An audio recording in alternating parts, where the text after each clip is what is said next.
Well, it's so big that we have brought the French and the British together. Yes, we have. Thierry Henry. Of course, Thierry Henry.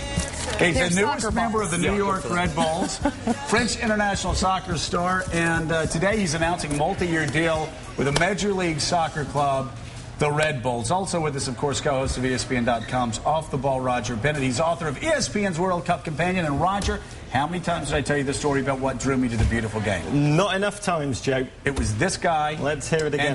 No, it was the semifinals, 2006. What you guys did to Brazil. That's really. I walked away from that match and I said, that's why they call it the beautiful game. You just floated through the air. And how excited we got you in America. Why did you decide to come to America? It was a no-brainer for me. You know, I just wanted to come here for a very long time. Like, I would say a year ago. I couldn't do it because of the World Cup. I wanted to be close to Europe to be able to come and play for the national team.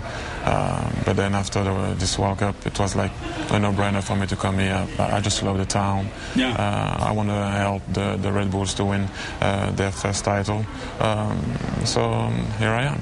I bet you're wishing now, hey, I should have just skipped this past year, skipped the Civil War on the French team and come to America. No. To be honest, you can never regret what happened or your choices. So here I am, and I'm pretty happy to be here. We talked about it before, and we're going to be talking all about the Red Bulls. A couple of things I do want to get out of the way, because we were just awestruck by what was going on in the World Cup. I let everybody know that I love the French team, loved what you guys did in '06.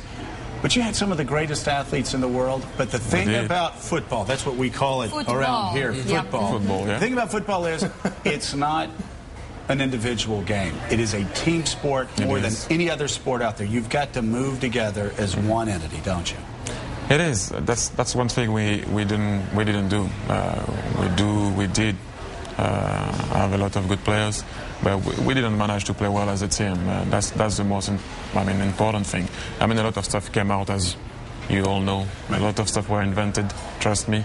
But at the end of the day, the bottom line is we didn't play well. I think you have to go back to the field and face your responsibilities, and we were not good enough. And just so people know about how important this game is in Europe, you talked about how France just stops, Spain stops, Italy, England, everybody stops during the World Cup. But if you want to know how important it was, of course, when Mr. Henry landed in Paris, he went to see Sarkozy.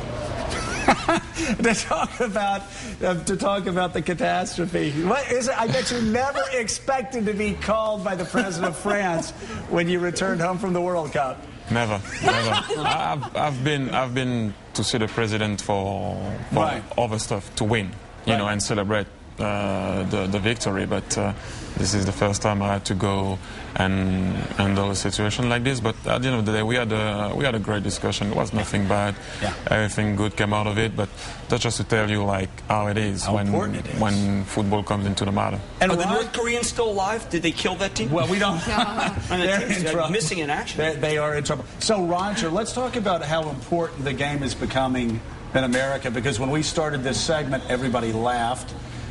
Every day. We said we're going to do this every day on the World Cup, and by the end, people were saying more. Buchanan got World Cup fever. Yes, he did. But 25 million people in America watch the World Cup on a Sunday afternoon in the middle of the summer. Out of prime time. Out of prime time. That's why this makes so much sense. What Thierry has remarkable timing. You've played in some of the most frenzied soccer cultures in the world. You played in Italy, you played at Arsenal in London, a crazy, wonderful bunch of fans. You come from Barcelona, who claim to be more than a club. What do you know about the American soccer culture? Well, all I know is, you know, you have a lot of people coming from different parts of the world. That's the one maybe that sometimes are following more the game. But having saying this, I come here like every summer, so I've seen it like changing year by year. You know, at the very beginning when I used to come around here, you know, I could sit on a bench and have a cup of coffee easy, and year by years, you know, it was a bit different. I just think that what the US team did also at the World Cup did help. You know, it's not only about the others. The way they played, finishing in front of the English team, not to like upset you. But yes, they no, do. but I he think has repeated that 5 times now. The U.S. did finish in front of the England. Now, you know what, I can't really talk about this World Cup, so I'm going to give you that one. But I think it does really change, and the numbers that you just said before, that's remarkable. I mean, nobody would have ever expected so many viewers for a final of the World Cup in the U.S. Some of it is women. I'm not kidding. All you ever heard about was women say, look, this is the greatest looking group of guys, including you, look at him, assembled in the world. Adorable. Women love this sport. Yeah, okay, but okay. I my think wife, actually, I've got to say, I'm going to make Susan very angry. Susan loves soccer. But I think it's not just looking at the guys. I think it's more. And look at us, Roger. Look at us. No wonder our wives are looking at these great. I can assure you there are more than just looking at the guys. It plays a role. You'll learn very quickly in America not to listen to him. You're just joking. Or him, or anybody here. But it is, though. No, but it's the synergy stunning of the game that I think actually appeals to the female mind as well as the male, because it is. It's an incredibly intelligent game. I don't want to disrespect other sports, but there really is. It's like chess in a way. There's strategy and thought as a cohesive team that I think goes beyond other sports. I coached girls for 7 years, though. I coached girls for 7 years. They're all growing up, and they all know this is the sport for young girls in this country. I'm taking this conversation back right now, Kramer. Why? No. Like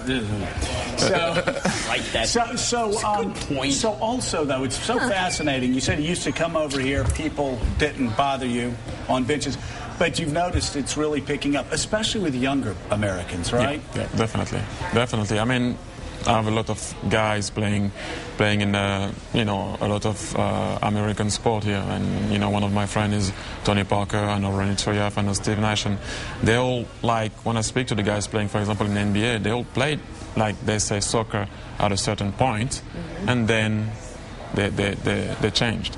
So I think now people who are playing in college or university playing football, now they want to carry on with the sport. That is the big change. Roger, final question. What's your personal goal in coming here? Not to win a title on a team level, but personally, what do you want to get out of the American part of your career?